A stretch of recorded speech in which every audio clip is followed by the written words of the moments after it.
Buen día para todos. Muchísimas gracias, María Teresa.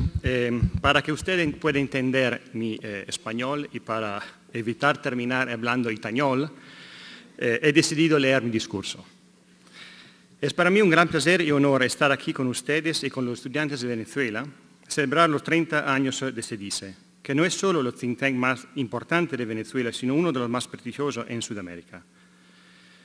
Quiero agradecer personalmente a Rocío Guijarro, Rafael Alfonso y todo el equipo de SEDICE por su destacado trabajo en la defensa y promoción de la libertad y democracia durante todos estos años. SEDICE ha sido también muy activo en la defensa de los derechos de propiedad en Venezuela. El pasado año, en la edición del 2013 del Índice del Derecho Internacional de la Propiedad, SEDICE presentó un importante caso de estudio sobre el deterioro del sistema de derechos de propiedad en Venezuela durante los gobiernos bolivarianos. El caso de estudio, cuyos autores son el profesor Luis Alfonso Herrera y el profesor Felipe Benítez, muestra cómo a partir desde 2005 y con mayor énfasis desde 2007, cuando el presidente Hugo Chávez intentó sin éxito reformar la Constitución, los gobiernos venezolanos han implementado una política sistemática buscando socavar los derechos de propiedad que afectan tanto bienes tangibles como tangibles. A la fuerza de decretos, leyes y regulaciones introducidas entre el 2007 y el 2014, el sistema legal de Venezuela ha sido orientado en un 85% en contra de los derechos de propiedad.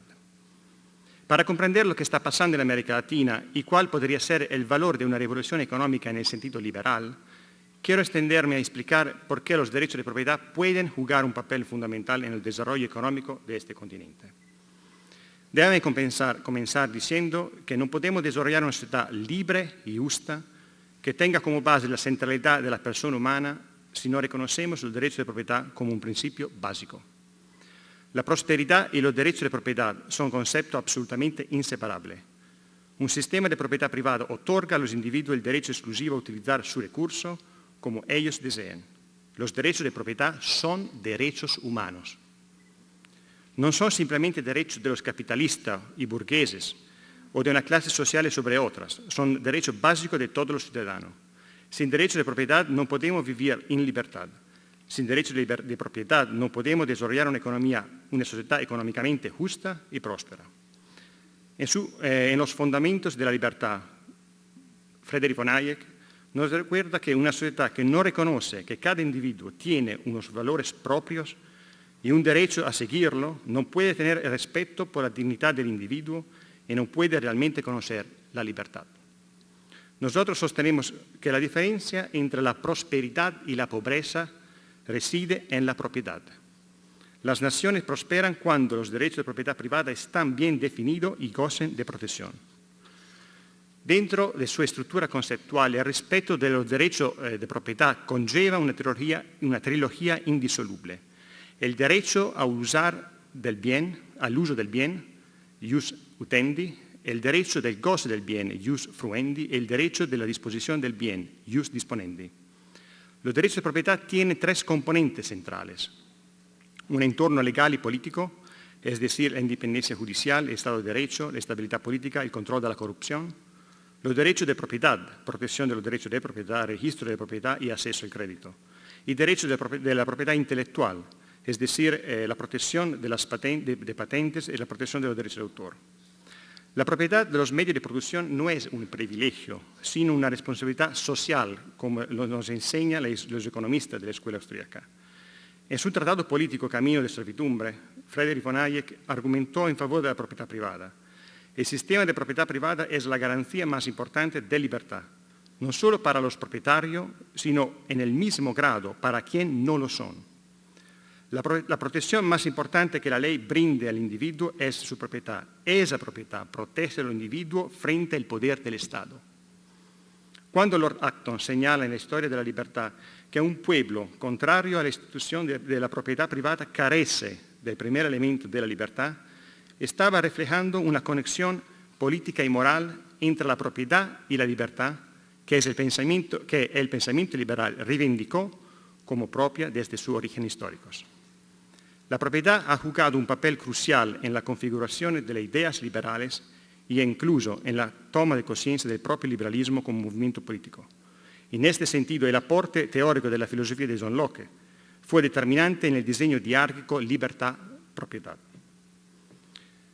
¿Por qué son importantes los derechos de propiedad para el desarrollo económico? Muchas personas en Occidente, donde los derechos de propiedad son tan naturales como el aire que respiramos, han olvidado cuán importantes fueron esos derechos para Europa y Estados Unidos en la transición desde el antiguo régimen a la revolución industrial. Y en la palabra de Hayek, él dije, no fue bajo el gobierno más poderoso, sino en las ciudades del Renacimiento italiano, del sur de Alemania, de los Países Bajos y finalmente en la Inglaterra ligeramente gobernada, es decir, bajo el gobierno de los burgueses antes que de los guerreros, que surgió el industrialismo moderno. Como es bien sabido, el resultado económico de un país depende del resultado económico de las empresas y los resultados económicos de las empresas están directamente relacionados con el Producto Interno Bruto de un país. En este marco, como se muestra en nuestro índice, resulta esclarecedora la relación entre la protección de la propiedad, definida en términos de transparencia, independencia y Estado de Derecho, y la riqueza medida en términos de Producto Interno Bruto per cápita de los 131 países que nosotros hemos analizado.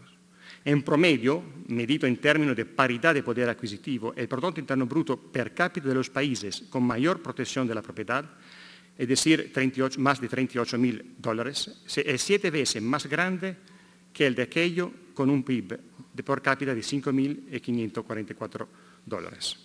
Chile está en el ranking internacional como número 26, Venezuela, lamentablemente, el número 130.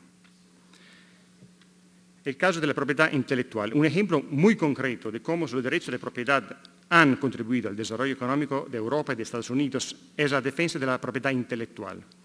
Es importante recordar que buena parte de la economía mundial ha llegado a depender de los bienes de propiedad intelectual, desde los aviones hasta los software empresariales. Y garantizar los derechos de propiedad intelectual crea incentivos para las innovaciones, así como los derechos de propiedad crean incentivos para la producción. En el sector privado, la propiedad intelectual es una forma de reconocer y premiar la creatividad del ser humano. La explotación de los derechos de la propiedad intelectual es una fuente de riqueza para los creadores e innovadores. En el sector público, la propiedad intelectual es fundamental para el desarrollo económico, ya que al proteger la innovación, esta fortalece la plataforma tecnológica de un país, abriendo la puerta a nuevos mercados y generando empleo. El sistema de la propiedad intelectual es un indicador para los inversionistas extranjeros. Un estudio de la Comisión Europea ha analizado las empresas con la gran presencia de derechos de propiedad intelectual, obteniendo los siguientes resultados. El 39% de la actividad económica de la Unión Europea, es decir, 4,7 billones de euros anuales, se genera en la industria con gran presencia de derechos de propiedad intelectual. El 26% de los puestos de trabajo en la Unión Europea, es decir, 56 millones de empleos, se generan en esta industria de forma directa. Los sectores que emplean derechos de propiedad intelectual de forma intensiva generan el 90% de las actividades comerciales de la Unión Europea con el resto del mundo. Lo mismo pasa en Estados Unidos. De acuerdo con un informe de la Cámara de Comercio de Estados Unidos, la industria intensiva en propiedad intelectual ha creado más de $5 billones en valor agregado en 2010, lo que representa alrededor del 35% del Producto Interno Bruto de Estados Unidos. En 2010, el efecto multiplicador en materia de creación de desempleo relacionado a la empresa con presencia de propiedad intelectual son 40 millones de empleos, que representa el 27,7% de todos los empleos de Estados Unidos. América Latina es uno de los socios comerciales cuyo intercambio con Estados Unidos ha crecido más rápidamente. El comercio total de Estados Unidos con América Latina aumentó del 82% comparado con el crecimiento del 72% con el vínculo de Asia y el 51% con la Unión Europea. Es justo atribuir gran parte de este crecimiento a la liberalización comercial y a las reformas en la protección de los derechos de propiedad actual, que se refleja en los modelos de acuerdo de libre comercio con Estados Unidos. Entre los diferentes casos, quiero mencionar el caso de Colombia. Colombia, según la Dirección Nacional de Derechos de Autor, la contribución de la industria protegida por el derecho de autor durante el periodo desde 2000 hasta el 2005 fue de 3.3 puntos del Producto Interno Bruto, lo que generó más de 1 millón de empleos y una facturación de $2.138 millones en exportaciones. Lo mismo en Chile. Chile es un caso interesante para estudiar el rol de la propiedad intelectual en el proceso de innovación en una economía de ingresos medianos. Chile se ha integrado proactivamente en la economía mundial a través de una gran cantidad de acuerdos comerciales bilaterales y regionales. Las solicitudes de marca registrada eran apenas menores de 30.000 por año en el 1991. En 2010 superaron las 44.000, lo que coloca a Chile entre los países del mundo con mayor cantidad de marcas registradas, tomando los datos comparativos del Producto Interno Bruto. Es decir, la liberación de los mercados y la reforma legislativa para proteger la propiedad intelectual ha permitido que América Latina se convirtiese en una región atractiva para la inversión extranjera en propiedad intelectual. Sin embargo, pues existen todavía serios problemas en la región en materia de piratería y aplicación de las normas. Hay dos importantes tendencias en América Latina. Entre las diferentes tendencias actuales que predominan América Latina, como la nueva economía basada en el conocimiento y las inversiones extranjeras directas procedentes de China, en mi opinión hay dos tendencias que merecen nuestra atención. El caso de la ZEDE de Honduras y el caso de la Alianza del Pacífico. Una de las novedades que quiero destacar y que podría ser un ejemplo para todos los países de América Latina son las ZEDE, Zonas de Empleo y Desarrollo Económico de Honduras. Las ZEDE son espacios territoriales en los cuales inversores nacionales y extranjeros pueden desarrollar centros logísticos, centros comerciales internacionales, parque energético y otros proyectos similares a los que existen en los países desarrollados. El nuevo presidente de Honduras, Juan Orlando Hernández, está proponiendo el modelo ZEDE para darle a la población una nueva opción para crear oportunidades profesionales y laborales. Honduras tiene ventaja competitiva para construir un proyecto transoceánico gracias al marco de la ZEDE y también para desarrollar otras inversiones, como sucede en Panamá, donde hay un canal, pero alrededor está también la zona libre de Colón, que es la más grande de las Américas y la número 2 en el mundo. Ahí hay un marco legal para el sector financiero. Pero la diferencia entre la zona libre Colón y lo que está enfocada solo en el área económica, la ZEDE, está asentada en el marco legal, económico, administrativo y políticos. Factores que son vitales para permitir el liderazgo del país más atractivo de Centroamérica, porque cuentan en el estándar internacional relativo al Estado de Derecho, la protección de los derechos de propiedad y la transparencia. Otro caso es la Alianza del Pacífico. Una de las mejores respuestas al estancamiento del ALBA ha sido la Alianza del Pacífico, fundada con la Declaración de Lima de 2011 y con la firma en Paraná, Chile, en 2012.